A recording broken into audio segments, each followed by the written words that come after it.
Hey there. You can probably guess what I want to talk about today, or what I've been conflicted about talking about, but what I feel like I need to talk about. And to state the obvious, yes, I'm in a different location. I really didn't care to stress over framing in my usual setup. Yes, I'm wearing a Barack Obama t-shirt because I cannot pretend that I don't believe that the state of affairs of America right now is not affected by this presidency. And I will do my best not to speak about this as a partisan issue, although I do believe it is. And that's just one of the reasons this is breaking my heart. Just to get those couple of things out of the way. And as well, you all are aware that I'm here in DC. So many of you have reached out to ask if I'm okay. I really appreciate that. I am safe, but also, in fact, I don't know if you can hear them right now. You can hear the sirens outside.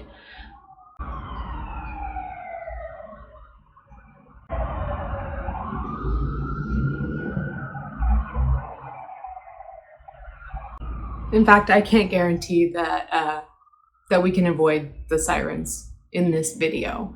So to stay on topic, I have felt conflicted as to whether or not I should or even have the right to speak on this topic, because I've heard so many differing things, because of course, our world and even my platform, my viewers, consists of so many varied opinions, and so many of them are valid, even when they do conflict. There was a big part of me over the past couple of days that thought, no matter what I think about systemic racism in America, I probably am not the one who should speak on it. And what are those reasons? I have mentioned here and there that although I look like your token white girl, I am actually half Mexican and raised by an adoptive father since I was a baby who is Black and Korean. And thus my experience with race, with my own inherent privilege, with my upbringing, with my experience living in America versus the experience of my family members, it's all very complex, and it's not something a lot of people experience. And so there is no handbook on how to think about these things, how to feel about these things, how to speak on these things, and whether or not to speak on these things. I don't know if this is appropriate, but I'll go ahead and roll right here. Every time I have mentioned on my channel anything about my race or ethnic background, if I call ICE, they'll pick up your mom or something like that. Hey, Shallon, my mom's an immigrant. Did that make you feel any thinner? And just as a side note, while I am not an illegal immigrant, my mother's side of the family was when they came here from Mexico. Given that I am a Hispanic woman and I come from a wildly racially diverse family, I don't think that matters to the internet. So to the one viewer that called my content white feminist nonsense, that one's for you. Yeah, I mean, unequivocally, this is racially insensitive. It is. Just because I don't personally get all that hurt by it doesn't mean that it is not that thing. And yet, I have stumbled online on a website I will never visit again because it is deemed just like the bottom of the barrel of the internet. I get that now.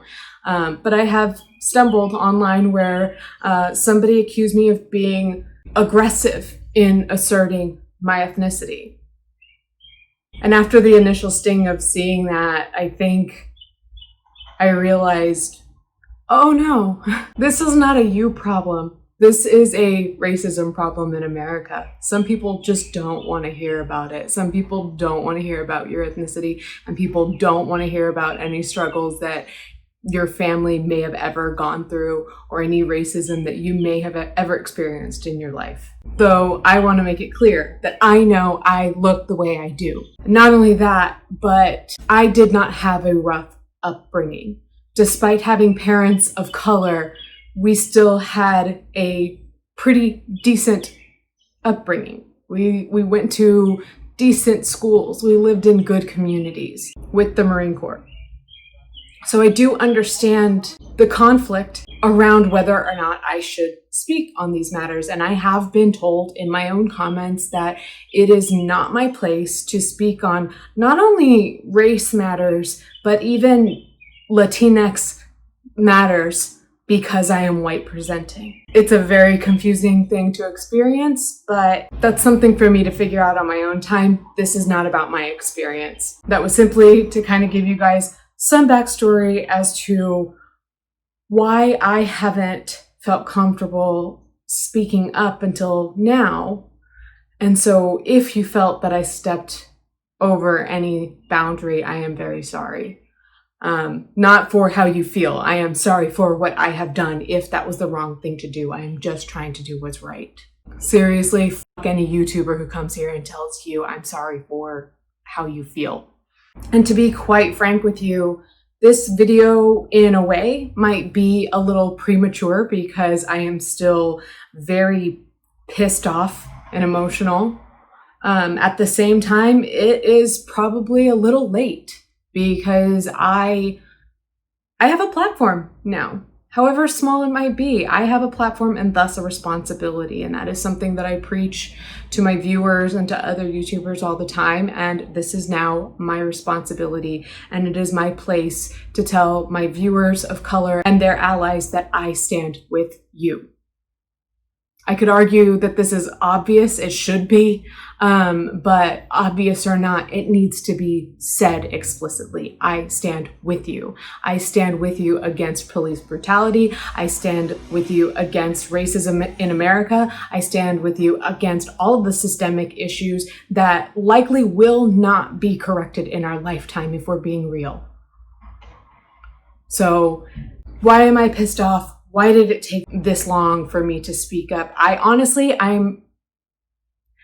afraid I'm going to offend some people for what I'm about to say, but damn it, I just need to speak what's on my mind about this stuff. To tell you guys, oh, I hope this problem goes away soon, like, love you, like, it's not. It's not gonna go away soon. So trying to figure out where my place in all of this, what I can do, what I should do, is not something to be taken lightly. I did not post the black box to social media yesterday. I understand it was important for a lot of people to show their solidarity with the Black community, and I understand and respect that. It didn't feel right for me personally. I'm not saying that this is the case for everyone who did it, but for me, I would have felt as if I were pandering. I felt that if I had done so, it would have looked like I was just pressing a button to be a good person for a day. And the other thing too is to say that I'm going to take the day to research and learn about Black history and racism and privilege. It's like that almost implies that we didn't realize this was an issue until yesterday. So again, please accept my apologies if what I said was offensive, because I know I just kind of spoke out about why what I did was so different from, or what I didn't do was so different from what others did. But I guess I just wish we would have spent the day continuing the conversation about these things we were supposed to be learning about. We need to have these conversations. Like I said, this issue, this problem is not going to correct itself in our lifetime. And as much as I keep racking my brain about what I can do, I know at the very least we can talk about it, and we need to. And to talk about all of the elements of racism in America, everything that contributes to it, the history of it, all of the implications and all of the effects it has on every American, it would be obviously too complex and too long of a topic for a YouTube video. But just to give you my basic thoughts on why this is a problem in America and what needs to be done about it, I can just give you my top few thoughts on this matter.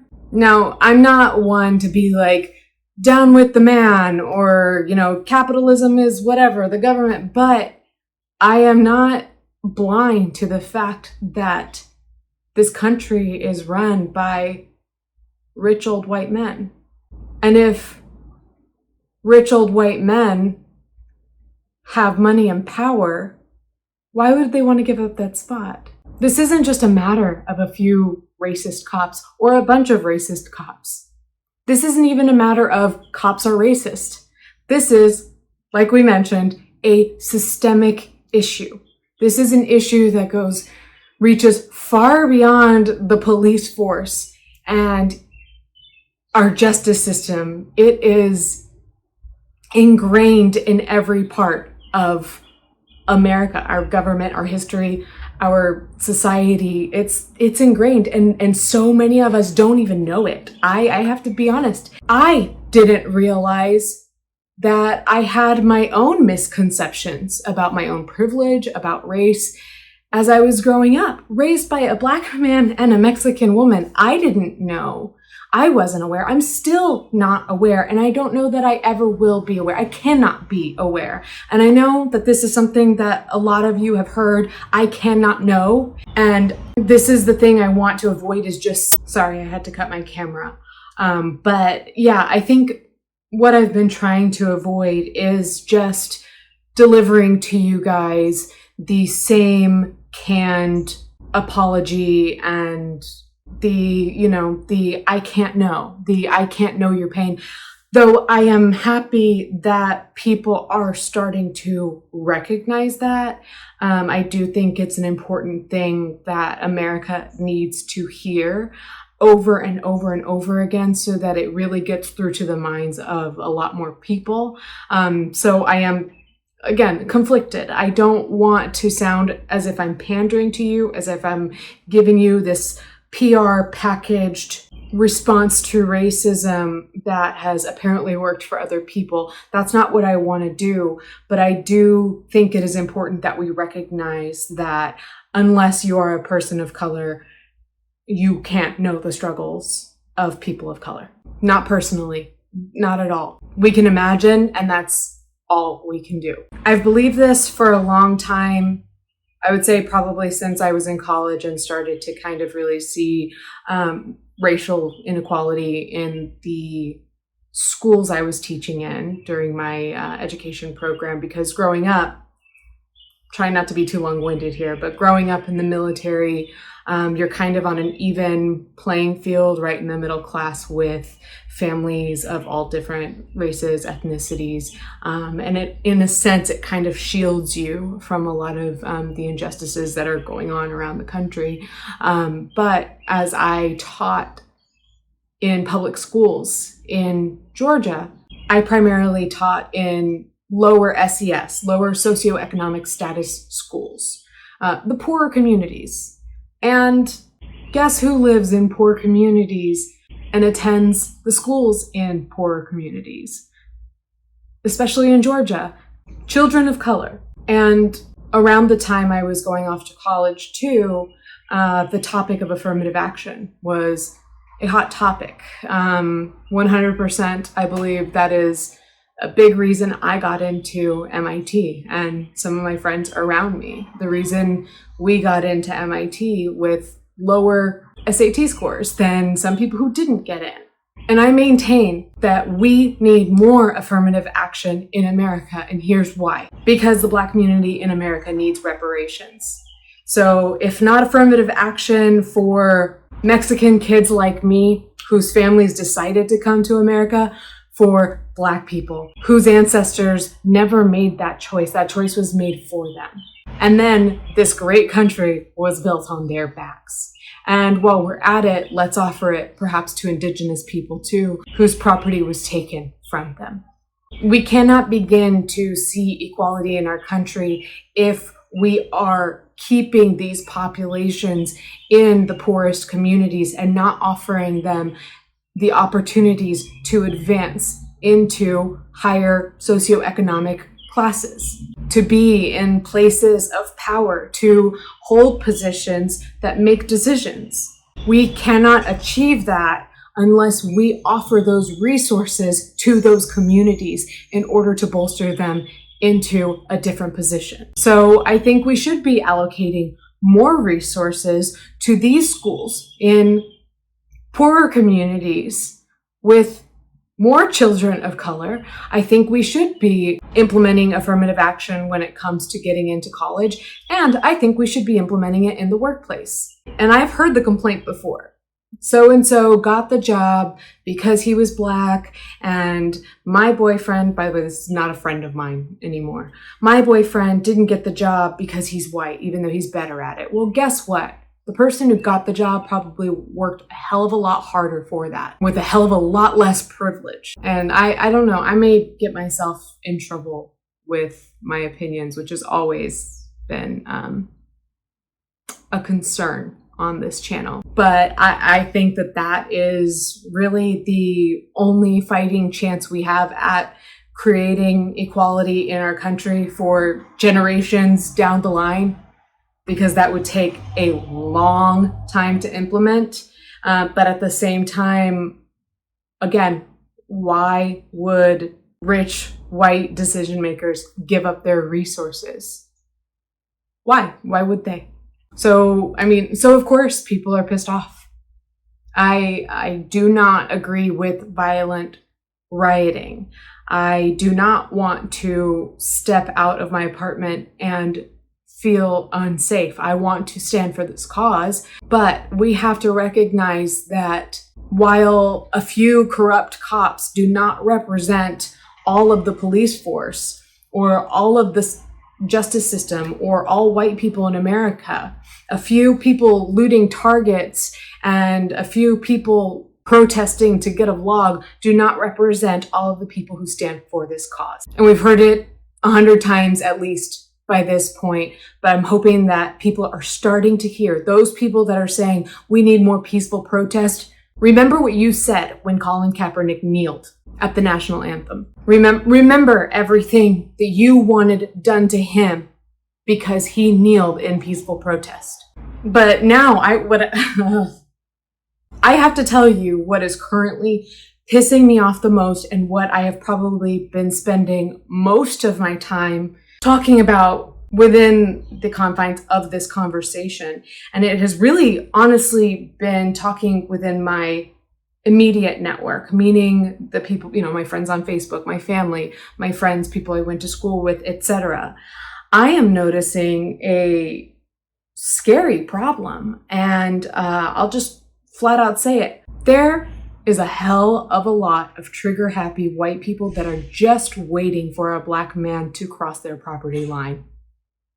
And I've seen way too many comments and Facebook posts just today, just since this morning, to confirm that this whole movement is just further fueling more racism, and not just racism, but a desire to shoot and kill. So I will probably flash these on the screen, but just some of the comments I saw this morning. Now, these aren't my friends. These are just comments that I saw on a post from a large account that a Facebook friend posted. The post was something about like, the protests are coming to the suburbs, and the response is, oh, say when, or something like that. And the comments were along the lines of, protest if you need to, but when that protest lands on my doorstep with intent to harm those in my house, we will finish what was started. Bodies in the cul-de-sac will not be a pretty sight. My hogs are always hungry. How convenient. Lots of laugh faces on that too. It'll be something newsworthy, I'm sure, but I'm sure there will be some busy funeral homes. Just what the Democrats and the rest of the domestic terrorists want. Don't forget, this is all Trump's fault. That comment was just messy, frankly. Giving heads up, if you enter my property, I will take it as a sign of aggression and will act accordingly. Coroner on speed dial. Come to the suburbs and most likely will be wheeled out with a sheet covering you. It would be a good idea to plan ahead and have all your affairs in order before you come out. Due to the rising cost of ammo, I will not be firing a warning shot, just so you know. Lots of laughing faces. And what kind of put the nail in the coffin for me was seeing one of my own friends. And I will say this is somebody that I went to middle school with for like a year, not somebody whose ideology I feel overlaps with mine, but I should say a former Facebook friend. After I saw this post, I don't care what you're pissed off about. If you come to my property or come to do harm to my friends and family, you won't walk away. And that's when I lost it. I don't want to sound like I'm like giving myself props and like reading my own message, but I mean, this is my message to give. I left this response. The majority of those injured are people involved in city riots themselves. The people who have been killed during this time were almost entirely, if not all, I'm still researching, Black people at the hands of white people, inside and outside of these riots, but in major cities. Messages like this, to me, look like rationalized and justified racism. No one is coming to your house. Stop backhandedly, it's cowardly by the way, threatening to kill when you're not the ones at risk. So the best way that I can tell you how I feel about that is just by telling you what I told this friend before deleting him from my friends list. But I continue to comment on this subject because it is just, I can't get this off my mind, and I certainly need to get it off my chest. But when it comes to these messages I'm seeing over and over and over again, I am becoming so concerned with how much certain people are getting excited at the thought of killing when that is what started this in the first place. So I did say in all caps on my page, on my personal page, we get it. You own a gun. No one is coming to your house in the boonies. Because they're not. You're not worried about them coming to your house out in bumf Georgia or bumf California or wherever you are. You just want a chance to say that you will shoot and kill because it's your right. And so I did edit my post by saying, and if you are posting messages like this, say a little prayer thanking God that when you feel threatened, you can protect yourself and you are protected by law. That's the saddest part about all this, is that racist white people can go on Facebook or wherever they want and say, come on over, come to my property line. They'll be carrying you out in a body bag anyway. I don't care. Haha, laughing face. I'm protected by the Second Amendment. And this whole movement is about Black people saying, we don't even feel we have the right to live. We don't feel protected by the law. The law is against us. So at the very least, if you're one of these people saying, oh, I'll protect my property, I've got a gun, we know, because we saw how eager you were to shoot when Ahmaud Arbery was in your neighborhood. We saw that. We get it. We know that you'll shoot. So just please understand that I am pissed off right now, that unfortunately there are not as many people in my immediate network that share my opinions as I would like, and that is taking a toll on me. Not that this is at all my struggle, just to understand why I may seem the way I am right now. But please consider speaking out against these things too. You can at least make certain information known within your own community, within your own immediate network, that certain things are not okay, that certain language is threatening, and by no code of morality is it okay to make people fear for their lives just because of the color of their skin or anything else they can't control, because you're not worried about these riots coming to the suburbs or the boonies. Let's be real. Anyway, be kind to one another. Justice for George Floyd and all of these other people. And it goes without saying, Black Lives Matter. I stand with you. And I hope I did this topic justice by what I had to say. Thanks for hearing me out.